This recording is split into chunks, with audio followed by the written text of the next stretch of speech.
चलिए बच्चों, एक और टॉपिक लेते हैं। अब यहाँ पर एक समीकरण दे रखा है और उसका बोला नीचे दिए गए समीकरण का आलेख बनाएं। ठीक है, ये क्वेश्चन भी बहुत इंपॉर्टेंट है और पेपर में जरूर आएगा। ठीक है, इसमें आपको क्या करना है, इसमें आपको दो चर दे रखे हैं y और x। अब y और x यहाँ पे आपको दे रखे हैं, उसमें आपको अपनी तरफ से x या y के मान रखने और दूसरा मान निकलते जाएगा। कैसे? या तो आप x का मान रखिए तो आपको y का मान मिलेगा क्वेश्चन में, और अगर आप y का मान रखते हैं तो आपको x का मान मिलेगा। ठीक है, और कोशिश करनी है कि छोटी वैल्यू रखें, छोटी वैल्यू से होगा आपका ग्राफ ठीक ठाक बन जाएगा, ज़्यादा बड़ी वैल्यू ना रखें। ठीक है, तो जहाँ अगर मैं x की वैल्यू यहाँ पर 0 रखता हूँ, ठीक है, तो यहाँ पर हो जाएगा y -3 0 + 4। बीच में कोई साइन नहीं, इसका मतलब गुणा है, ये 0 हो गया +4, तो y का मान आ गया यहाँ पर हमारे पास 4।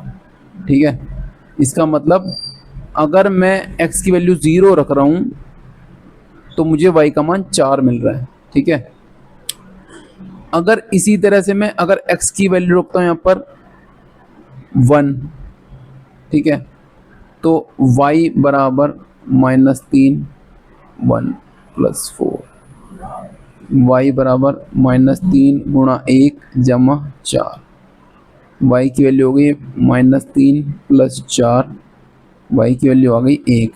यानी कि x का मान अगर मैं 1 रखा हूँ क्वेश्चन में, समीकरण में, तो मुझे y का मान मिल रहा है 1।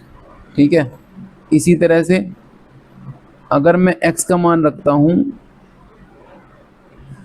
अच्छा अगर मैं y का मान 0 रखूँ तो क्या होगा? बच्चे बोलेंगे कि x का मान ही रखें, एक बार y का मान रख के देखते हैं। y का मान हम 0 रखते हैं। ठीक है, तो y बराबर 0 -3x + 4, 0 यहाँ -4 आ गया वाला, -3x।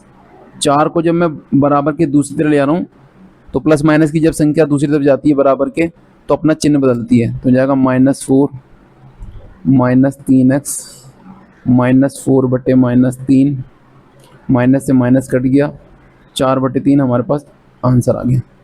बच्चों ये सही तो है, लेकिन मैं मना करूंगा इसको करने के लिए, क्योंकि बच्चों फिर ये जो ग्राफ पे प्लॉट करने में आपको दिक्कत आएगी पॉइंटों में ना, तो सही है, गलत नहीं है ये। ठीक है, तो ऐसी वैल्यू से आपको बचना है, कोशिश करनी है कि बटे वाली वैल्यू ना आए।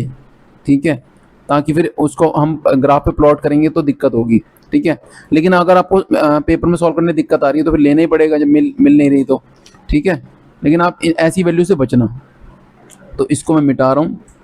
ठीक है, हम ये वैल्यू नहीं लेंगे क्योंकि फ्रैक्शन में आ रही है, फ्रैक्शन में फिर दिक्कत होती है रखने में। ठीक है, लेकिन अगर आ ही रही है, मतलब हर कोई कुछ भी वैल्यू रख रहे हैं आप, तो उससे फ्रैक्शन की वैल्यू डाली है तो फिर तो करना ही पड़ेगा ना क्वेश्चन सॉल्व। ठीक है, उसी फ्रैक्शन से ही करना पड़ेगा।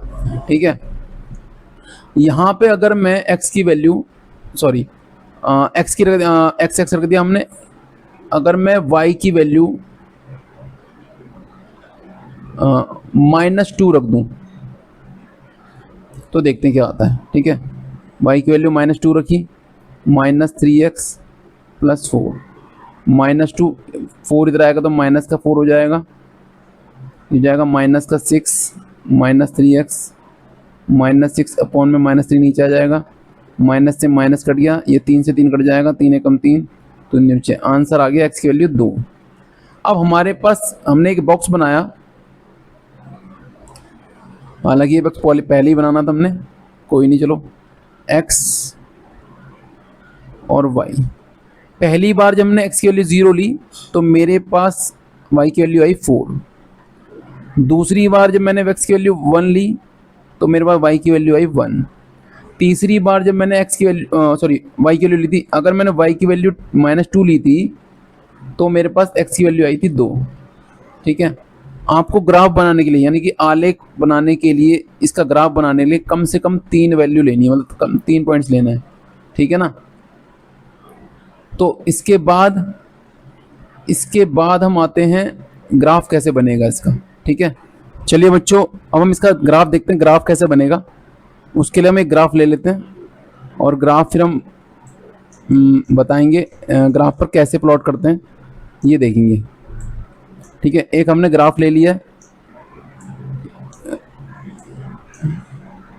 ग्राफ पर पॉइंट कैसे प्लॉट होते हैं देखते हैं। अब हमारे पास जो है 4 और 0 है। ठीक है, हमारे पास है 3 पॉइंट्स है हमारे पास, 0 4 है, 1 1 है और 2 और -2 है। ये 3 पॉइंट हम ग्राफ पर प्लॉट करेंगे।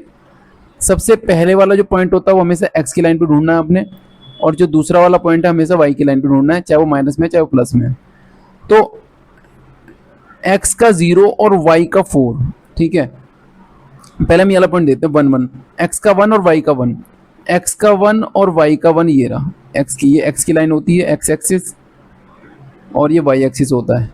ठीक है, अब x का 1, ये वाला x का 1 और y का भी 1, दोनों की सीध में जहां ये आपस में मिल रहा है वहीं आपका पॉइंट आ जाएगा 1 1। ठीक है, दूसरा पॉइंट x का 2 है और y का -2 है। पहले वाला पॉइंट हमेशा आपने x एक्सिस पे ढूंढना है और दूसरा वाला पॉइंट आपने y एक्सिस पे ढूंढना है। तो यहाँ पर x का 2 है और y का -2 है, x का 2 ये रहा, y का -2 ये रहा। तो इन दोनों की सीध में जो पॉइंट है वहाँ पे आपका दूसरा पॉइंट आ जाएगा 2 और -2। अच्छा, एक पॉइंट होता है बच्चों 0 0, वो बिल्कुल बीचों बीच होता है, x का भी 0 और y का भी 0। ठीक है, लेकिन यहाँ पर एक 0 है, जब भी एक 0 आएगा, ठीक है, तो वो पॉइंट हमेशा एक्सिस पर आएगा, या तो x एक्सिस पर आएगा या y एक्सिस पर आएगा। अब कैसे पता करेंगे, यहाँ पर हमारा x का तो 0 दे रखा है, लेकिन y की वैल्यू दे रखी है 4, y एक्सिस की।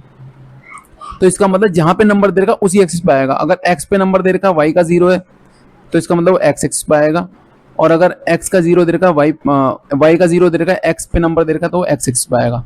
यहाँ पे हमारे पास y पर नंबर है, ठीक है, तो वो y एक्सिस पे आएगा। y एक्सिस का 4 कहाँ पे, यहाँ पे, ये वाला।